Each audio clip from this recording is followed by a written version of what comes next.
with my precious indigenous brothers and sisters here at Standing Rock. I salute you, Brother Chief. Salute Brother Johnny.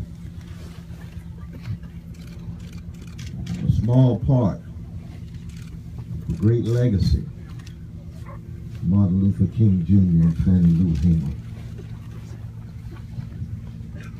Philip Barrett and Dorothy Day.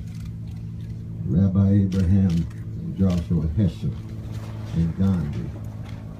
Those are all of the great freedom fighters who began on a spiritual note and understood the centrality of prayer as a form of remembrance. We stand on sacred land.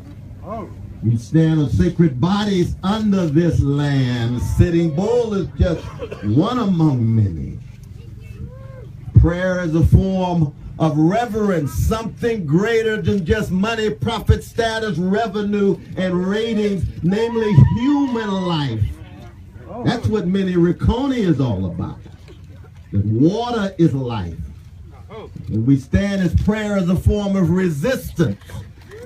I call it revolutionary love.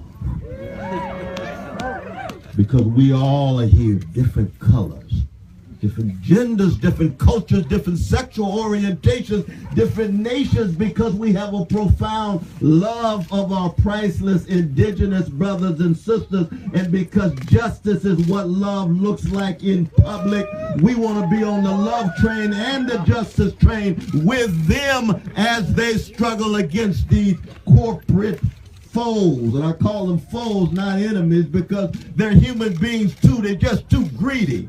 They're just too short-sighted.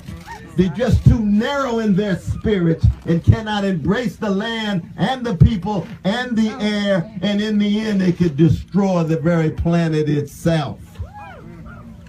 So what a blessing to be here, and let us never forget the empowerment that we have received. This is a life-transforming event. This is a historical uprising that goes back 520-some years when World War I began against our indigenous brothers and sisters, and it is still going on this very moment.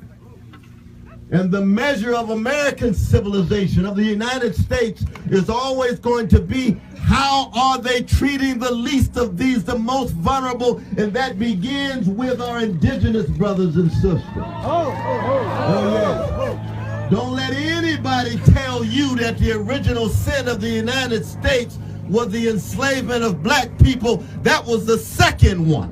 The first one was the mistreatment and the dispossession of land and bodies and murder and mayhem of indigenous brothers and sisters. And that's what brings us together, our commitment to unarmed truth. And the condition of truth is always to allow suffering to speak, and our commitment to unconditional love. And that love is always connected to a hatred of injustice. God bless.